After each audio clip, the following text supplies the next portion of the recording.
મિત્રો આજે આપણે કેપેસિટર વિશે અભ્યાસ કરવાના છે। પહેલે તો કેપેસિટર ક્યાં યુઝ થાય છે? તો મિત્રો તમારા ઘરમાં જે ફેન છે એ ફેનના ઉપરના ભાગમાં એટલે જે તરફ સળિયો છે તે તરફ ત્યાં એક વસ્તુ જોવા મળશે કે આ પ્રકારની હોઈ શકે। એની અંદર બે તાર હશે, એક તરફ પ્લસ ને બીજી તરફ માઇનસ હશે। આ જે રચના છે એને કેપેસિટર કહેવામાં આવે છે। કેપેસિટર એ વીજ સંગ્રાહક છે। એ સૂક્ષ્મ એટલે કે થોડા સમય માટે વિદ્યુત ભારનો સંગ્રહ કરે છે। અગર એના બે તારને અગર તમે ભેગા કરશો તો બંને તાર ભેગા કરશો ત્યારે તણખા ઉઠશે। એટલે કેપેસિટર એક એવી રચના છે કે જે રચના વિદ્યુતનો સંગ્રહ કરે છે, વિદ્યુત સ્થિતિમાન ધરાવે છે। તમે પંખો બંધ કરી દો અને પછી બી જોશો તો એની અંદર તણખા ઉડશે। એટલે કેપેસિટર બહુ મહત્વનું ધરાવે ઇલેક્ટ્રોનિક ઉપકરણોમાં। દરેક ઇલેક્ટ્રોનિક ઉપકરણોની અંદર કેપેસિટર હોય જ છે। હવે આ કેપેસિટરની રચનામાં એટલે કે આ કેપેસિટરની રચનાનો સૂક્ષ્મ અભ્યાસ કરીએ કે ભાઈ કઈ રીતે બનાવવામાં આવે છે। તો આ કેપેસિટર માટે બે પ્લેટો હોય છે। આ બંને પ્લેટો વિદ્યુત ભારિત હોય છે। એક પ્લેટ ધન વિદ્યુત ભારિત હોય છે અને બીજી પ્લેટ જે છે તે ઋણ વિદ્યુત ભારિત હોય છે। આમ અને એની અંદર વિદ્યુત ક્ષેત્ર પ્લસથી માઇનસ તરફનું હોય છે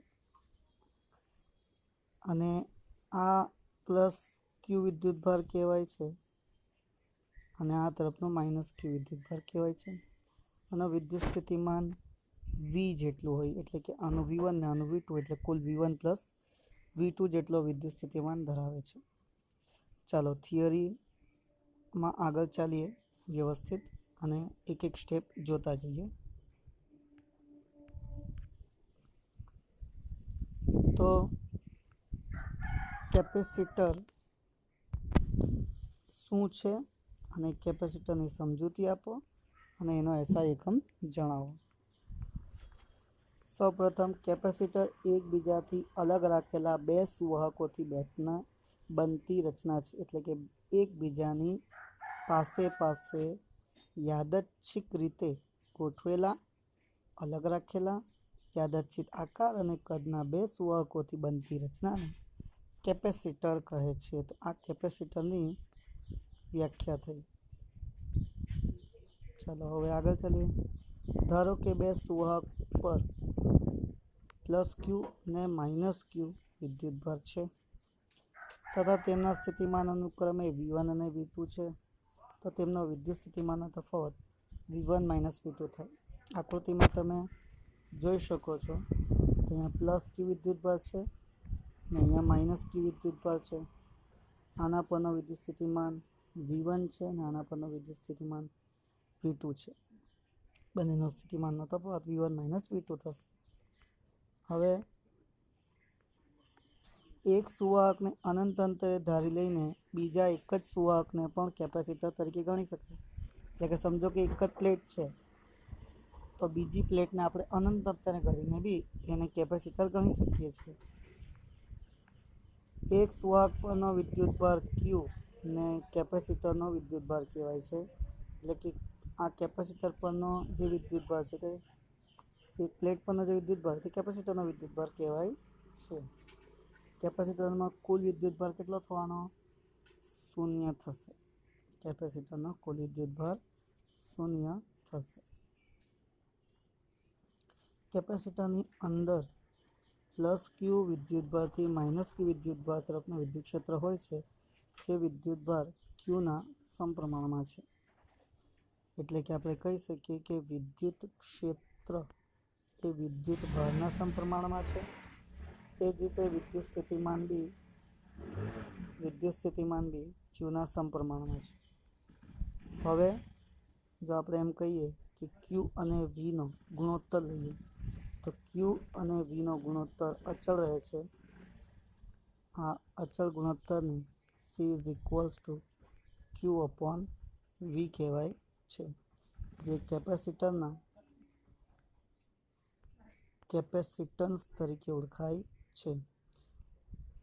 હવે કેપેસિટન્સની વ્યાખ્યા જોઈએ તો આપેલ સમાંતર પ્લેટ કેપેસિટરનો વિદ્યુતભાર અને તેની બે પ્લેટ વચ્ચેનો વિદ્યુત સ્થિતિમાનનો તફાવતના ગુણોત્તરને તે કેપેસિટરનું કેપેસિટન્સ કહે છે. કોનો ગુણોત્તર? એક તો કેપેસિટરના વિદ્યુતભારનું અને વિદ્યુત સ્થિતિમાનનું જે ગુણોત્તર છે તેને કેપેસિટરની કેપેસિટન્સ કહે છે. આમ કેપેસિટન્સ એ વિદ્યુતભાર અને વિદ્યુત સ્થિતિમાન બંનેથી સ્વતંત્ર છે. કેપેસિટરની કેપેસિટન્સ કેટલીક બાબતો પર આધાર રાખે છે તે જોઈએ. નંબર 1,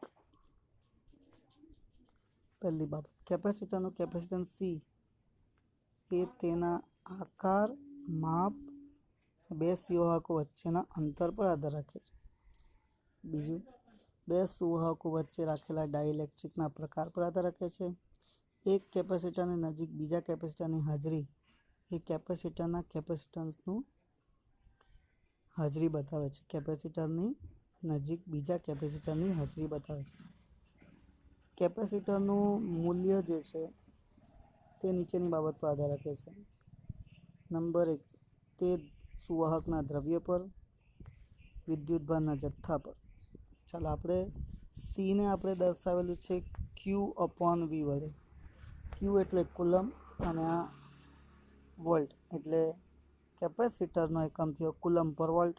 એને અંગ્રેજીમાં ફેરાડે બી કહે છે. કેપિટલ એફ એટલે 1 કુલમ ભાગ્યા 1 વોલ્ટ કરીએ તો 1 ફેરાડે જેટલું થશે. કેપેસિટરના પારિમાણિક સૂત્રોની વાત કરીએ તો 11મા ધોરણમાં આપણે જોઈ આવેલા છે. 12માં 42 એ -1 L-2 T4A2 એના નાના એકમ છે માઇક્રોફેરાડે 10⁻⁶, પિકોફેરાડે 10⁻12, નેનોફેરાડે 10⁻9. કેપેસિટરના બે વ્યવહારમાં પ્રકાર આવે. એક છે તે અચળ કેપેસિટર કે જેને કેપેસિટર કહેશું તે આ છે, ને બીજો છે ચલિત એટલે કે વેરિયેબલ, એની અંદર ચેન્જ કરી શકાય. કેપેસિટરના આમ સામાન્ય જોવા જઈએ તો વ્યવહારમાં તમને આવું એક બ્લેક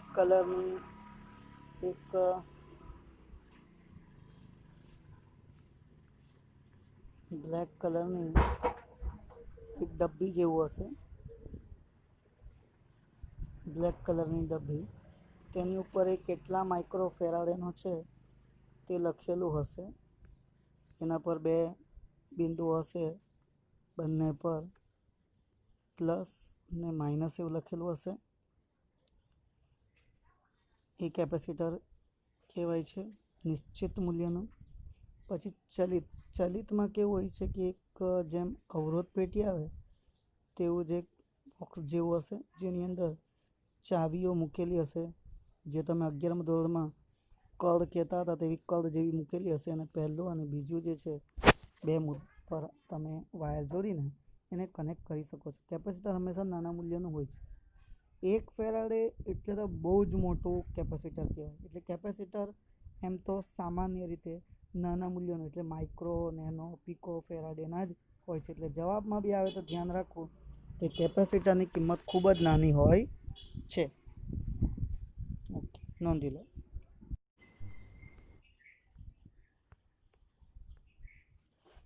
જો કેપેસિટરની કેપેસિટન્સનું મૂલ્ય મોટું હોય તો શું થાય? અને બ્રેકડાઉન તથા ડાઇલેક્ટ્રિક સ્ટ્રેન્થની વ્યાખ્યા લખો.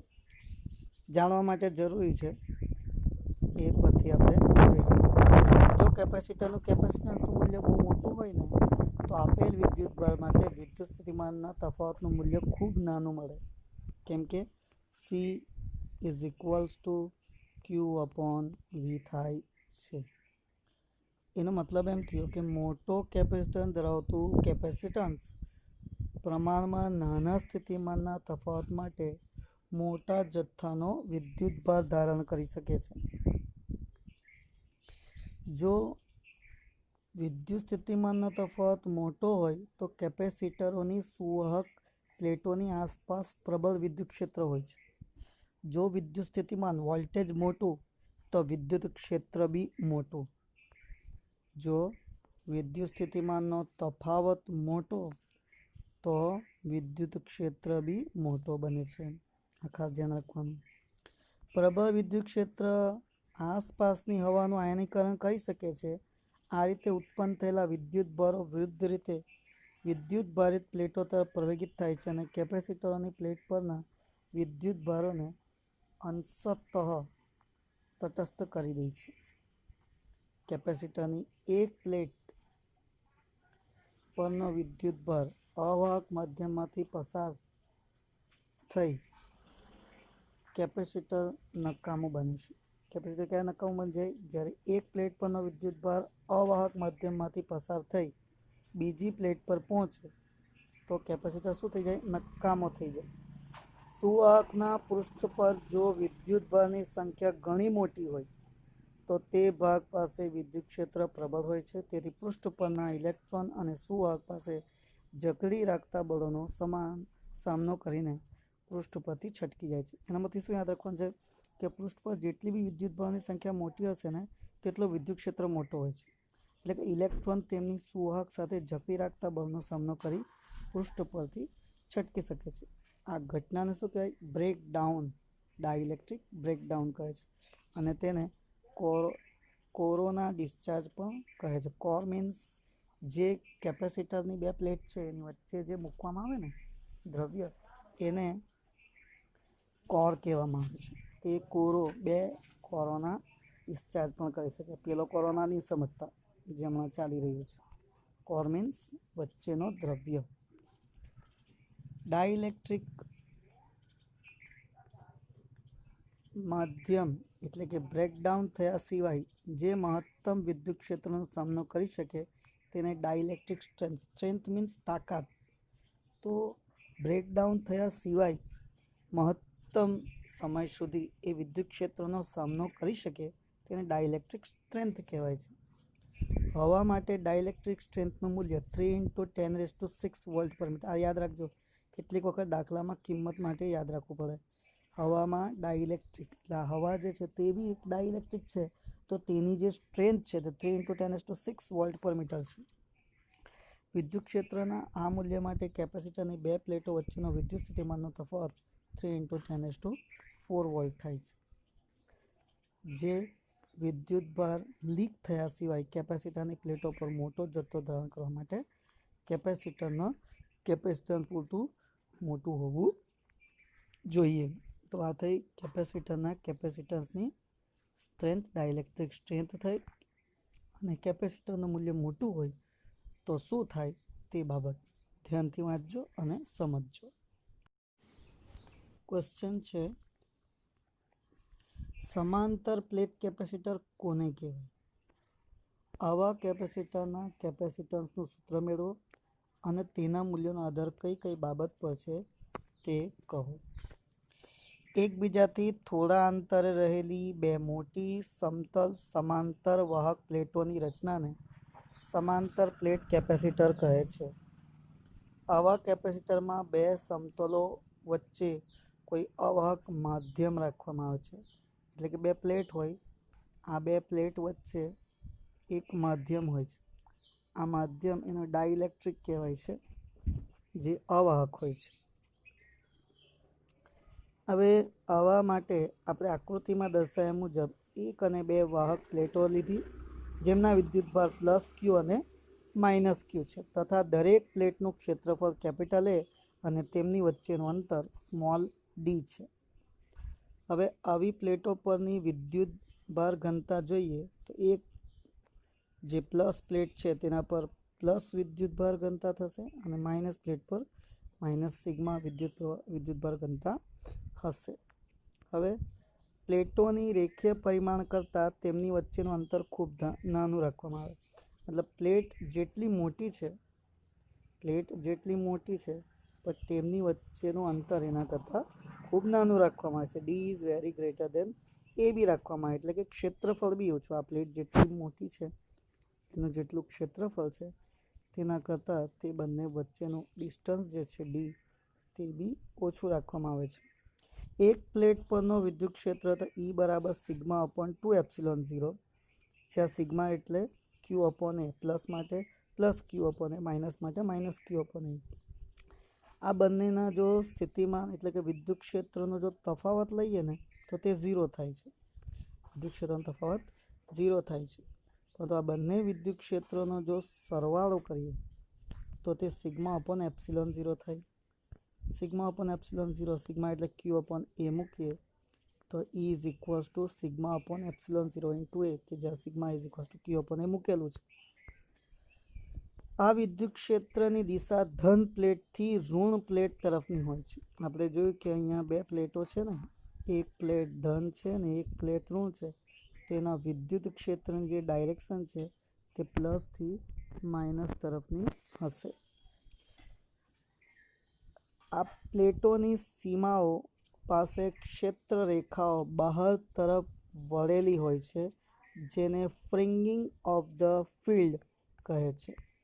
આ ક્ષેત્રની જે રેખાઓ હોય તે બહાર તરફ વળેલી હોય, તેથી તેને ફ્રિંગિંગ ઓફ ધ ફિલ્ડ કહેવાય છે. તેથી સીમાઓની આગળનો વિદ્યુત ક્ષેત્ર જે છે સિગ્મા અપોન એટલે કે સિગ્મા અપોન એપ્સિલોન 0 એટલે ક્યુ અપોન એપ્સિલોન 0 ઇન્ટુ એ અનુસાર વિદ્યુત ક્ષેત્ર મળતું નથી. આપણે અલગ રીતે મેળવવું પડે.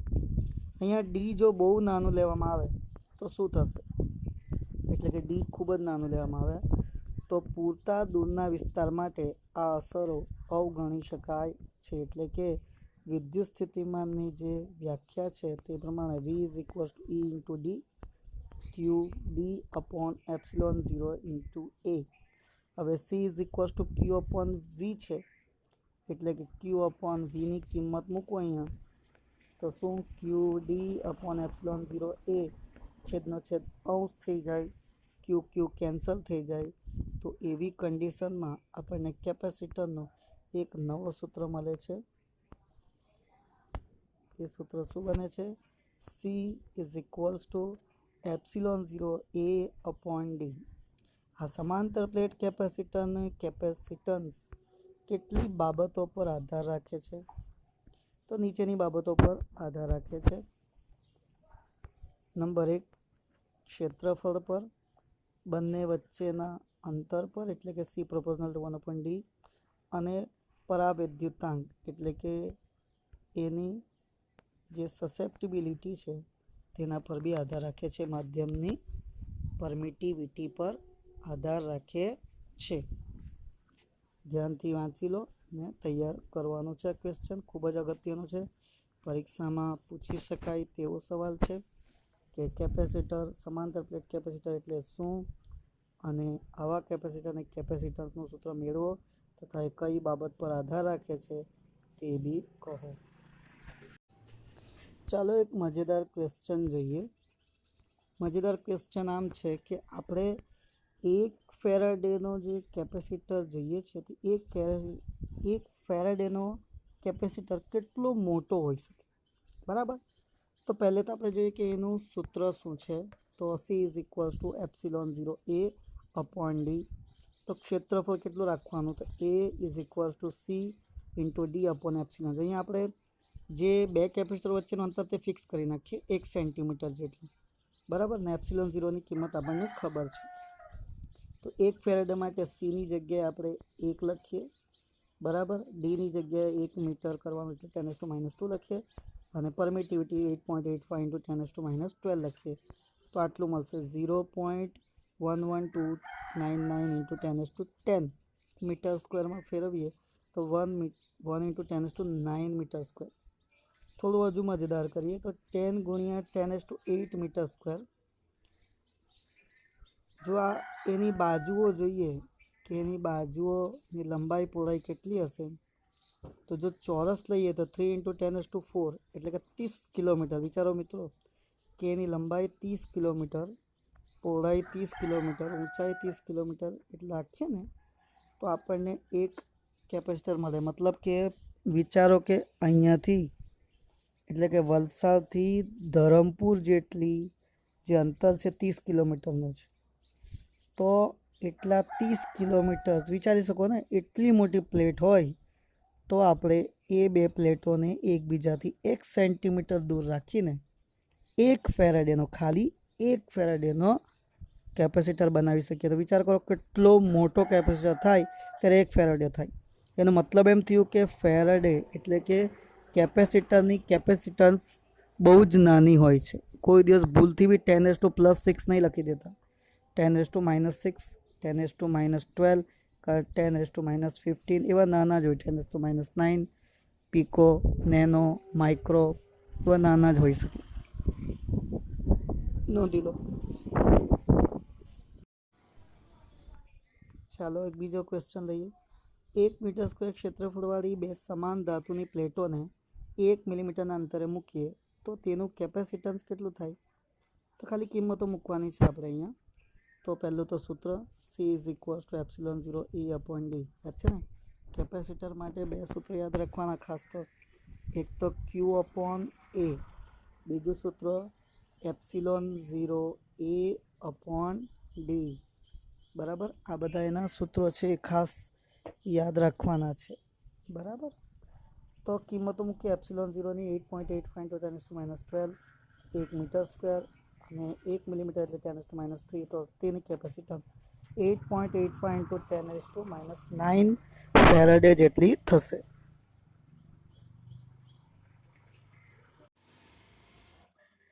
સમાંતર પ્લેટ કેપેસિટરના કેપેસિટન્સ પર ડાઇલેક્ટ્રિકની અસર સમજાવો અને ડાઇલેક્ટ્રિક અચળાંકનું સૂત્ર મેળવો.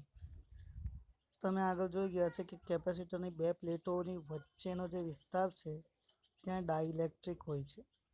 આ ડાઇલેક્ટ્રિકની અસર શું થાય છે કેપેસિટર પર તે જોઈએ અને ડાઇલેક્ટ્રિક અચળાંકનું સૂત્ર મેળવવાનું છે. હવે દરેક પ્લેટ એક ક્ષેત્રફળ હોય તેવી બે પ્લેટો એકબીજાથી સ્મોલ d અંતરે મૂકેલી હોય અને પ્લેટો પરનો વિદ્યુતભાર +/- q એટલે કે એક પ્લેટનો +q બીજી પ્લેટનો -q વિદ્યુતભાર મૂકેલો હોય. જેમની પૃષ્ઠ ઘનતા +q વિદ્યુતભાર હોય તેની +σ અને -q વિદ્યુતભાર હોય તેની -σ. આમ +q વિદ્યુતભાર ધરાવતી પ્લેટ માટે એટલે કે બે પ્લેટો વચ્ચે શૂન્ય અવકાશ હોય ત્યારે તેમની વચ્ચે ઉદ્ભવતું વિદ્યુત ક્ષેત્ર, તો તે વિદ્યુત ક્ષેત્ર E0 σ/ε0 અને વિદ્યુત સ્થિતિમાન V0 E0 × d. તો કેપેસિટરની કેપેસિટન્સ C0 હોય તો C0 Q/V0. Qની કિંમત મૂકીએ તો σ/ε0. તો σA/E0 × d કરીએ તો C0 ε0 × A/d થાય. આ એનું સૂત્ર છે કેપેસિટરની કેપેસિટન્સ. એ બે પ્લેટો વચ્ચેનો જે વિસ્તાર છે, આ બંને બે પ્લેટો વચ્ચેનો વિસ્તારમાં સંપૂર્ણ ડાઇલેક્ટ્રિકથી ભરી દેવામાં આવે છે. એટલે કે કેપેસિટરની વચ્ચે ડાઇલેક્ટ્રિક મૂકવામાં આવે છે. હવે આ ડાઇલેક્ટ્રિક માટે આપણે વિદ્યુત ક્ષેત્રની વાત કરીએ તો બે પ્લેટો વચ્ચેનો જે પૃષ્ઠ ઘનતા છે એકની +σ અને બીજાની -σ. તો બે પ્લેટો વચ્ચેનો વિદ્યુત ક્ષેત્ર E0 - EP થશે. તો σ/ε0 σ -σ/ε0 તો σ -σp/ε0 એનું વિદ્યુત ક્ષેત્ર થશે. અને વિદ્યુત સ્થિતિમાનમાં કિંમત મૂકીએ તો σ -σ0 ε0 × d થશે. હવે રેખીય